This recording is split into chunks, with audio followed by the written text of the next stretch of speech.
Taking a look at document gear here. So I had this wallet. I've mentioned some other videos that it's a DeSantis wallet.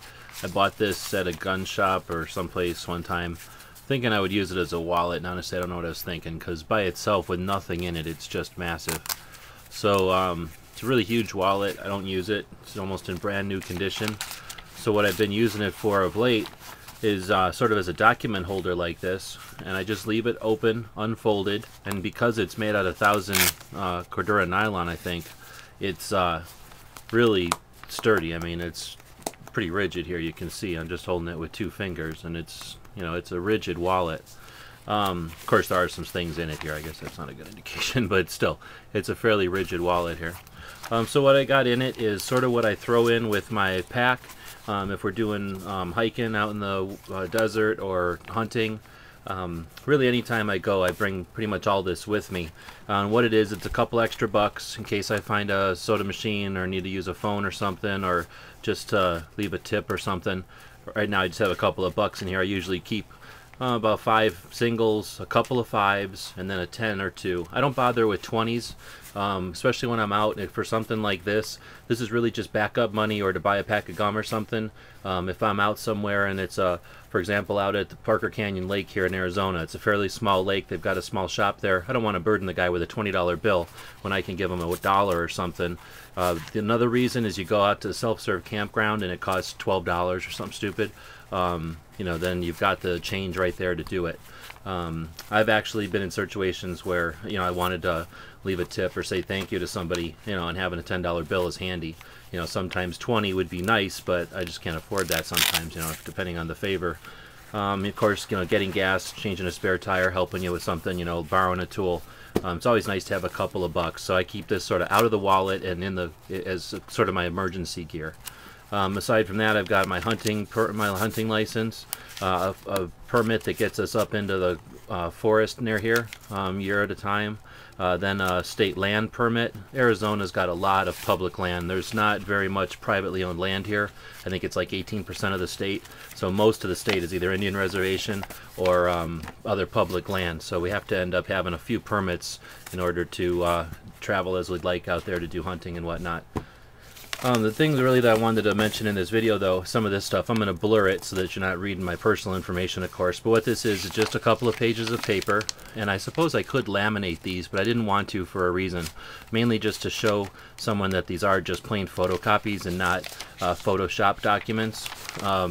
Not that these are going to be legal in court or anything, but I carry these when I go out. I don't actually carry all of these. I just happen to put them all together for this video.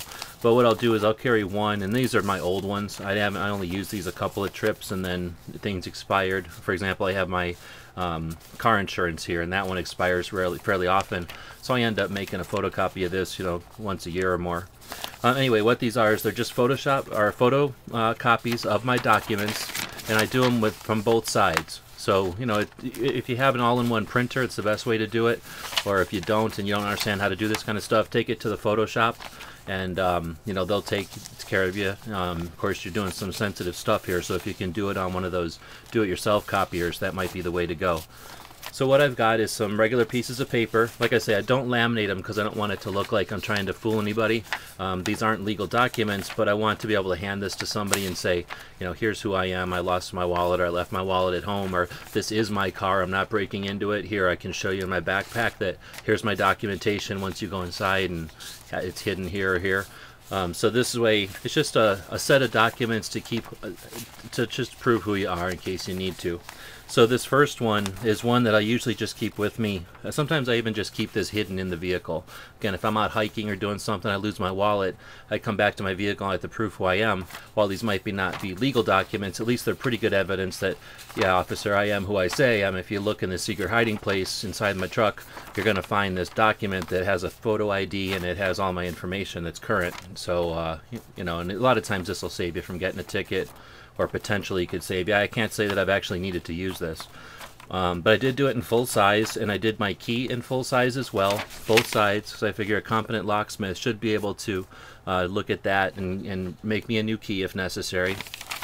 It's got my driver's license, my health insurance, my auto insurance, and my vehicle registration.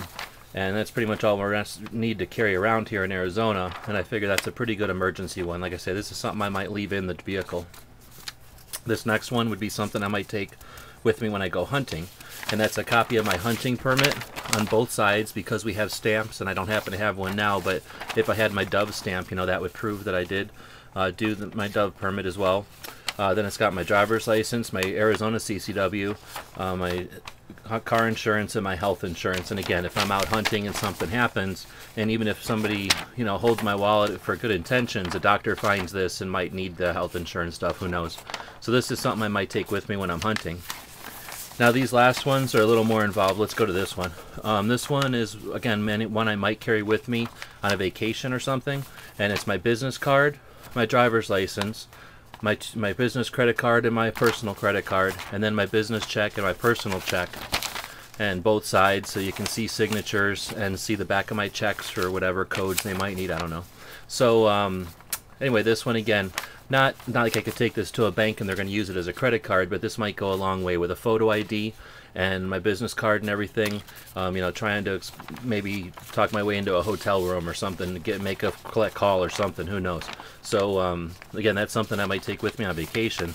These last two are maybe a little bit more or less necessary. I just made them because I figured, you know, there's probably reasons to have these kind of things. Now some of us make bags in case we have to vacate the area and, you know, leave our homes or something, and I figured in that case I might want some kind of information about who I am. You know, if the computers all go down tomorrow, you know, crazy EMP blast, you know, worst case scenario, Red Dawn stuff.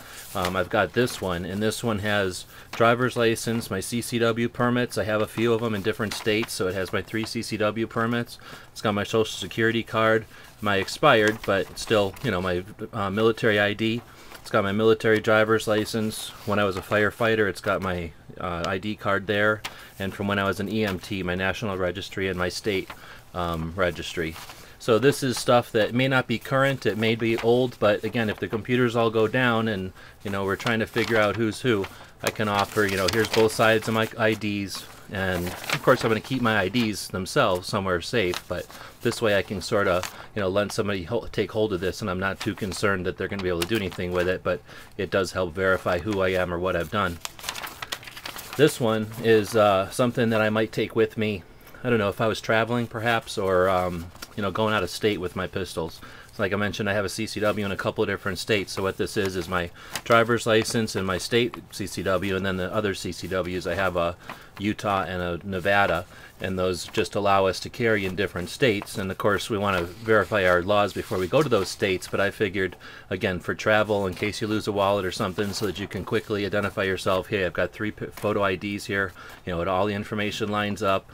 You know, they all have my addresses and phone numbers and stuff are accurate. And then what I did in addition to that, because it didn't take up much room, is I usually either carry my Glock 23 or my Kel-Tec or both. And what I did is I took photocopies of both of my pistols along with their serial numbers, and again on both sides. Wasn't difficult or anything. I just set them down on a flatbed scanner along with the cards that I was scanning anyway, and it allowed them to basically just have a photo there. You know, mine are green, so if there is any indication, you know, shit, something just happened, and you know, now what am I going to do? Well, officer, look, you know, I've got all this information, but here, this was my pistol, and this was, you know, another one or something. I don't know what. I really don't anticipate needing this stuff. I just felt, you know, since we have the technology to do it, it's better to maybe have something like this and not need it ever than to, you know, wish you had something like this. I'm putting this up on the YouTube because I figure a certain amount of people are going to tell me I'm crazy for putting this stuff together. Others are going to say it's a great idea. I'm curious to see what the consensus will be. So please, you know, throw some feedback up there. Let us know what you think. If it's something you'd be interested in doing, if you've done it a different way, you know, let me know. So that's basically my documentation that I would carry around with me. You know, not all the time, but the different layers of it. And curious to see what other people think. What kind of documentation y'all carry around.